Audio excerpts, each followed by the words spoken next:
Hello বন্ধুরা, সবাই কেমন আছো? আশা করছি সবাই অনেক অনেক ভালো আছো। আর আলহামদুলিল্লাহ আমরাও সবাই অনেক ভালো আছি।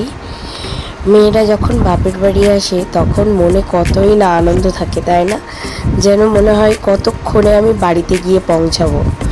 কিন্তু যেদিন তার বাপের বাড়ি থেকে শ্বশুর বাড়ি ফেরার দিন হয়, সেদিন যে এতটাই মন খারাপ থাকে সেটা আর কারোকেই বলে বোঝানো যায় না। আজকে আমার ঠিক সেই রকমই অবস্থা। এসেছিলাম বাপের বাড়িতে, তো আজকে ফেরার দিন হয়ে গেছে, বাড়ি ফিরতে হবে। তো সেই কারণে মনটা এত খারাপ ছিল যে সেটা কারোকে বলে বোঝাতে পারবো না। তো এইরকম কেন হয় মেয়েদের সঙ্গে সেটা আমি জানি না। এখন বিয়ের পরে বুঝতে পারছি আগে পিসিরা এসে যাওয়ার সময় কেন কাঁদতো। তো তখন মনে মনে হতো যে পিসি তো শ্বশুর বাড়িই যাচ্ছে, শ্বশুর বাড়িটাও নিজের বাড়ি, তো ওখানে যাওয়ার সময় কেন কাঁদছে এত। এখন বুঝতে পারছি যে কেন মেয়েরা শ্বশুর বাড়ি যাওয়ার সময় কান্নাকাটি করে। আর মাশাআল্লাহ দেখুন, এটা আমাদের বাড়িতে ঈদের জন্য সাজানো হয়েছে, কারণ ভিডিওটা দিতে আমার একটু লেট হয়েছে। এটা হচ্ছে রমজান মাসে, তো ঈদ উপলক্ষে বাড়িটা খুব সুন্দর সাজিয়েছে। দেখুন কত সুন্দর লাগছে, চারিদিকে লাইটের আলোতে পুরো ঝলমল করছে বাড়িটা, আর খুবই সুন্দর দেখতে লাগছে। আর কিছুক্ষণ পরেই বাড়িটাকে টাটা বাই বাই করে চলে যাব, তো সেই জন্য একটু ভিডিও করে নিচ্ছি।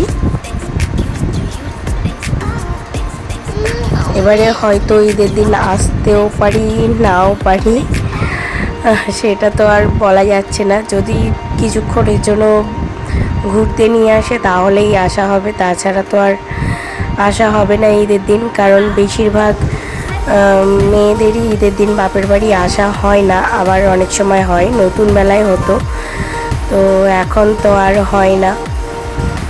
তবে ঈদের দিন হোক না হলেও ঈদের পরের দিন বা তার কিছুদিন পরে হয়তো বাপের বাড়ি এসে ঘুরে যাই।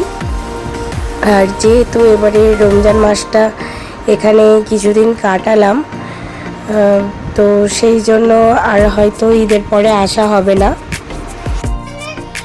জানি রোজার ঈদ গিয়ে কুরবানি ঈদ আসতে চলেছে, ভিডিওটা ছাড়তে আমার একটু লেট হয়েছে।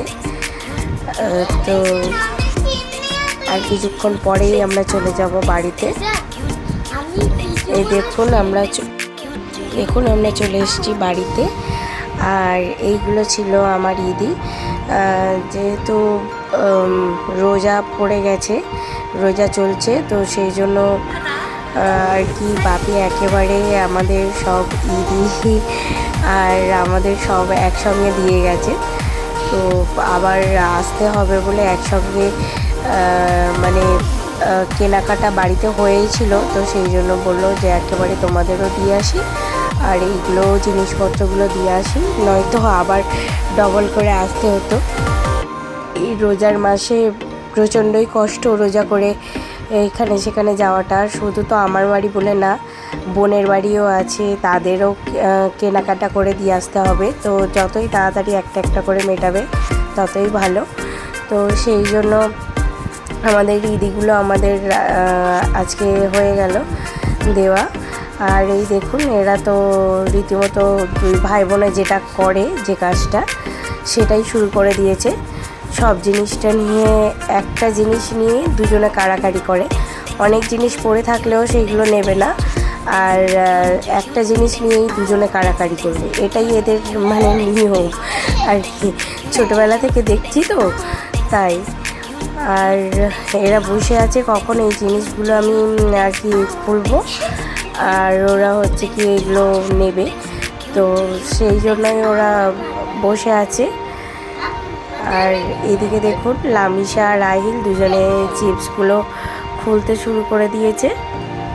বাচ্চাদের যেগুলো কাজ আর কি, এতগুলো জিনিস পড়ে আছে, কোনো দিকটাই ওদের কিন্তু কোনো আগ্রহ নেই, শুধু ওই চিপসটার দিকেই আগ্রহ। কারণ ওরা চকলেট চিপস ওই দিকেই বেশি করে থাকে, অন্য কোনো জিনিস ওদের কি আর ভালো লাগবে। আর এইদিকে আরেকজন দেখুন ওদের চিপস নিয়ে ব্যস্ত, আর এইদিকে নিয়ে হচ্ছে কি কাটরিটা নেওয়ার জন্য দাঁড়িয়ে আছে। তো আমাদের ছোটোবেলাটা কিন্তু অন্যরকম ছিল। আমরা ছোটোবেলায় জয়েন্ট ফ্যামিলিতে যেহেতু বড় হয়েছি, অনেক বাচ্চার মধ্যে বড় হয়েছি, তো সেই কারণে আমরা কী করতাম, এগুলো আনন্দ ছিল। কারণ কার কটা জামা হলো, কে কত কার ভালো জামা হলো বেশি, এইগুলো দেখতাম। বলতো আমার জামাটা বেশি ভালো, বলতো আমার জামাটা বেশি ভালো, এইগুলো বেশ ভালো লাগতো।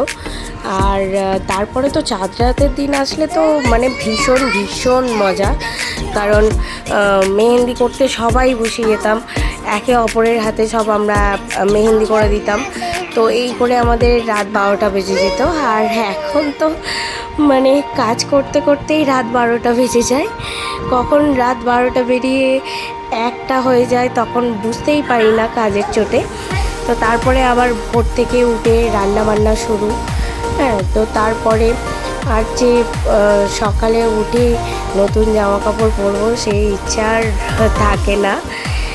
তখন আর কি মাদের এই কষ্টটা আমরা বুঝতাম না, এখন ভালোভাবেই বুঝতে পারছি যে মাদের কতটা কষ্ট হতো। তখন তো নিজেরা নতুন জামা কাপড় পরে আনন্দ করতাম, হাতে মেহেন্দি করে ঘুরে বেড়াতাম।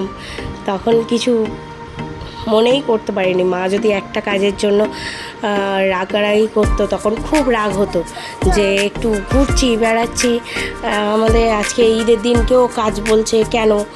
তো এখন বুঝতে পারি যে কেউ যদি একটা কাজে হেল্প করে দেয় তো খুবই মানে ভালো লাগে, নিজের কাজটা একটু কম মনে হয়। তখন এই কথাটা বুঝতে পারিনি, যখন মানে বাপের বাড়ি থেকে দূর হয়ে গেছি তখন এই কথাটা আর কি এখন ভালোভাবেই বুঝতে পারি, যখন নিজের সংসার হয়ে গেছে। তো চলুন, আজকে এটা সন্ধ্যার নাস্তা, আর এগুলো আমি ঘরেতেই সব রেডি করেছি, এগুলো আমাদের ঘরে বানানো। তো এখন আমরা নাস্তা করে নেব, যেহেতু রমজান মাস চলছে তো সেই জন্যই একটু সন্ধ্যার দিকে তেলে ভাজা হয়। এমনি সময়ও হয়, তবে এতটা বেশি না, একটু কম হয়। তো আজকে এই পর্যন্তই, এখানেই ভিডিওটা শেষ করছি। সবাই ভালো থাকবেন, সুস্থ থাকবেন, আর সবাই আমার বাচ্চাদের জন্য দোয়া করবেন। আল্লাহ হাফিজ।